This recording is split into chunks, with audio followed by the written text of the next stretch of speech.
इंद्रियों और मन के रहते समस्त दोषों की प्राप्ति। श्री वशिष्ठ जी कहते हैं, श्री राम मुनियों में श्रेष्ठ धीर वीतव्य मुनि ने विशुद्ध धारणा से युक्त बुद्धि से एकांत में स्थित होकर पुनः अपनी इंद्रियों को भली भांति इस प्रकार समझाया। इंद्रिय गण, मेरे पूर्व में किए गए आत्म तत्व के उपदेश से तुम लोगों की यह मिथ्याभूत सत्ता नष्ट ही हो गई, ऐसा मैं मानता हूं, क्योंकि तुम अज्ञान से उत्पन्न हुए हो। चित्त, तुम देखो कि तुम्हारे कायम रहने से अज्ञानी मूर्खों के राग द्वेष आदि तरंगों से युक्त संसार रूपी नदियों का समूह काल रूपी विशाल समुद्र में प्रविष्ट हो रहा है। देखो, एक दूसरे के अहंकार से होने वाले एक दूसरों के वध, पराजय, उत्पीड़न आदि की चिंताओं से युक्त दुख की पंक्तियां कहीं से उसी प्रकार गिर रही हैं जिस प्रकार वृष्टि की धारा गिर रही हो। अपने विलासों से शब्द करता हुआ लोभ रूपी पक्षी राग द्वेष रूप अपने तीक्ष्ण ठोर द्वारा इस जीर्ण शरीर रूपी वृक्ष के शम, दम आदि गुण समूह रूपी फल पुष्पों को कतर रहा है। अपवित्र दुष्ट आचरण करने वाला काम रूपी कर्कश मुर्गा हृदय के राग द्वेष आदि दोष रूप कूड़े के ढेर को इधर उधर बिखेर देता है।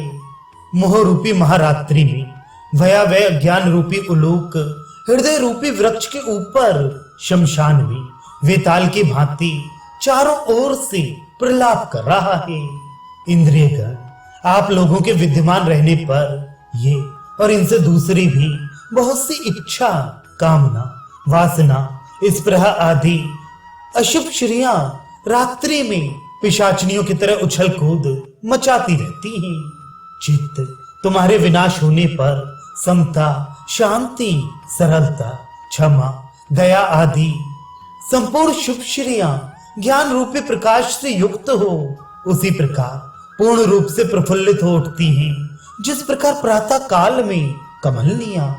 अब मोह रूपी तुषार से रहित रजोगुण रूप रेणु से शून्य निर्मल ज्ञान के प्रकाश से युक्त हृदयाकाश रूप सच्चिदानंद घन ब्रह्म शोभित हो रहा है। आकाश मंडल से गिरने वाली और वायु आदि से आकुलित वृष्टि धाराओं की तरह दुखदायी विकल्प समूह अब नहीं गिरते। सबको आह्लादित करने वाली शांत परम पवित्र मित्रता हृदय में उत्पन्न हो रही है। अज्ञान का विनाश होने पर हृदय में ज्ञान का प्रकाश उसी प्रकार प्रकट हो रहा है, जिस प्रकार शरत काल में मेघों के शांत हो जाने पर निर्मल आकाश में सूर्य मंडल प्रकट होता है। वायु के शांत होने पर समुद्र जैसे सम हो जाता है, वैसे ही प्रसन्न, विशाल, गंभीरता से युक्त, क्षोभ शून्य तथा राग द्वेष आदि दोषों से रहित वश में किया हुआ मन सम हो जाता है। परमात्मा की प्राप्ति रूप अमृत प्रवाह से पूर्ण तथा अविनाशी आनंद से संपन्न पुरुष शांति से युक्त रहता है। केवल सच्चिदानंद परमात्मा में विश्राम हो जाने पर परमात्मा के स्वरूप का पूर्ण रूप से अनुभव हो जाता है। चित्त, तुम्हारा स्वरूप अविचार के कारण ही कायम है।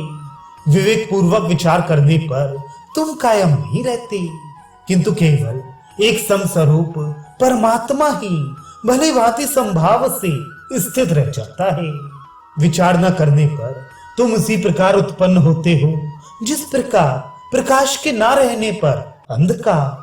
चित्त, विचार से तुम्हारा स्वरूप उसी प्रकार विनष्ट हो जाता है जिस प्रकार प्रकाश से अंधकार, क्योंकि जिसकी अविवेक से उत्पत्ति होती है उसका विवेक से विनाश हो जाता है। जैसे प्रकाश से अंधकार का विनाश होता है और प्रकाश का अभाव होने पर अंधकार हो जाता है, तुम्हारी इच्छा न रहने पर भी विचार के दृढ़ होने पर सुख की सिद्धि के लिए तुम्हारा चारों ओर से यह विनाश प्राप्त हुआ है।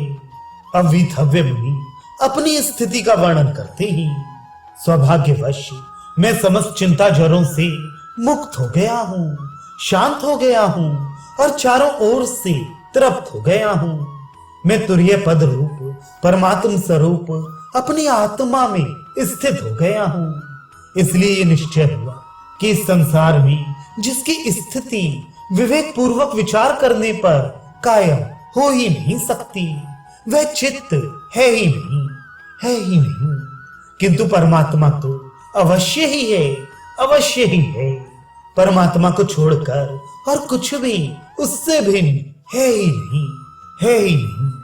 सब प्रकार के मलों से रहित आत्मा के अंदर ये आत्मा है, इस प्रकार की कल्पना ही नहीं हो सकती। ये मैं मानता हूं, क्योंकि एक अद्वितीय आत्मा में इदम रूप से अन्य वस्तु की सत्ता से होने वाली कल्पना कैसे हो सकती है।